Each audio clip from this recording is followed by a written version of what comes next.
Radio city podcast. Radio city podcast. மனிதனுடைய மனசுக்கும் உடலுக்கும் நெருக்கம் அதிகமா இருக்குங்கிறத உளவியல் ஆய்வாளர்கள் நிறைய பரிசோதனை மூலமா இப்பயும் நிரூபிச்சுட்டே இருக்கிறாங்க.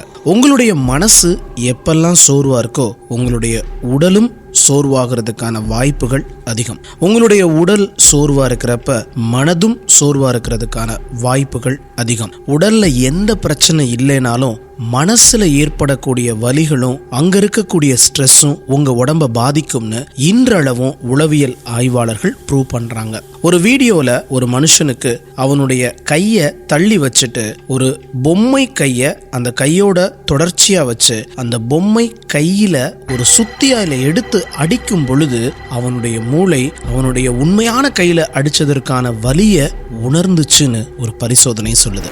ஹாய், நான் உங்க ஆர்ஜே ஜான். நீங்க கேட்டுட்டு இருக்கிறது ரேடியோ சிட்டியின் மர்மதேசம் பாட்காஸ்ட். Radio city podcast.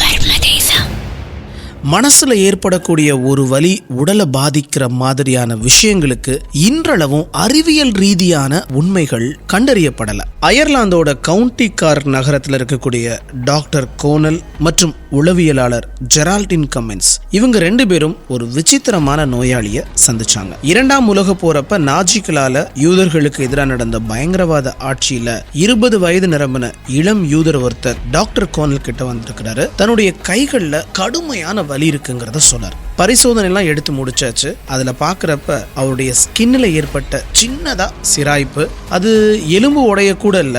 ஆனா இந்த இளைஞனுக்கு அதை தாண்டின வலி தொடர்ந்து இருந்துட்டே இருக்கு. டாக்டர்ஸ் அந்த இளைஞன் கிட்ட சொல்றாங்க இது ஒரு சின்ன வலி, கண்டிப்பா சரியாயிடும். ஆனா அந்த இளைஞனுக்கு அந்த வலி சரியாகவே இல்லை. எக்ஸ்ரே எடுத்து பார்த்தாச்சு, அப்பையும் அந்த இளைஞன் நம்ப மறுக்கிறான். டாக்டர் கோனல் இந்த கேஸ என்ன பண்றதுன்னு தெரியாம ஒரு உளவியல் ஆராய்ச்சியாளர் இருந்தா இந்த கேஸ்ல இருந்து விடுபட முடியும், இந்த வலியில இருந்து இந்த பையனை காப்பாற்ற முடியும்னு நினைக்கிறாரு. அப்ப மனதளவுல ஏற்பட்ட ஏதோ ஒரு காயம் உடல் அளவுல இன்றளவும் இந்த இளைஞனுக்கு இருக்குங்கிறத கண்டுபிடிக்கிறாங்க உளவியல் ஆராய்ச்சியாளர் ஜெரால்டின் கமென்ஸ். இந்த கதையை கேட்கிறப்ப நமக்கே விசித்திரமா இருக்கும். 100 வருஷத்துக்கு முந்தைய மூதாதையர்கள்ல ஒருத்தருக்கு ஏற்பட்ட பாதிப்பு இன்ன வரைக்கும் இந்த பையனுடைய மனசுல இருக்கு. 100 வருஷத்துக்கு முன்னாடி அந்த பையன் பிறக்கவே இல்லை. ஆனா 100 வருஷத்துக்கு முன்னாடி இருந்த இவனுடைய மூதாதையர்கள்ல ஒருத்தரை காரணம் காமிச்சு ஒரு போராட்டத்துல வீரியமா செயல்பட்டாருங்கிறதுக்காக அவருடைய 2 கைகளும் வெட்டப்பட்டிருக்கு.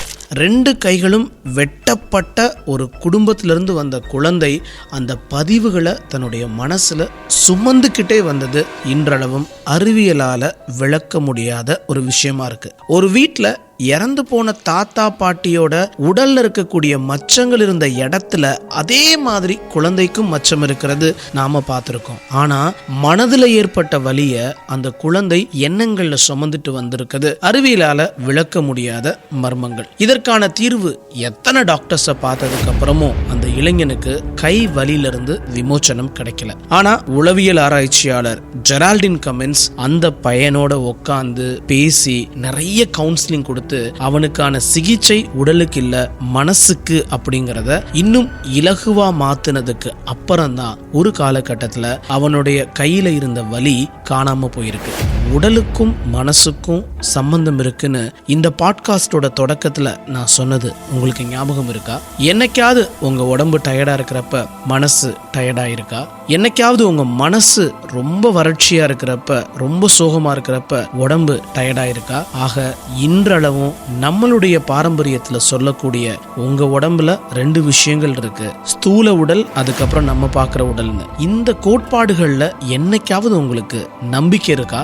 அப்ப உங்களுடைய மறைமுகமா இருக்கக்கூடிய ஸ்தூல உடலுக்கு கொடுக்கப்படக்கூடிய ஒரு சிகிச்சை நார்மலா இருக்கக்கூடிய இந்த பாடியில சரி பண்ணுதுன்னு சொன்னா நம்ப முடியுதா? அறிவியலாலையும் நம்ப முடியல, ஆனா அவங்களால நம்பாமவும் இருக்க முடியல. நான் உங்க ஆர்ஜே ஜான். நீங்க கேட்டுட்டு இருக்கிறது ரேடியோ சிட்டியின் மர்மதேசம் பாட்காஸ்ட்.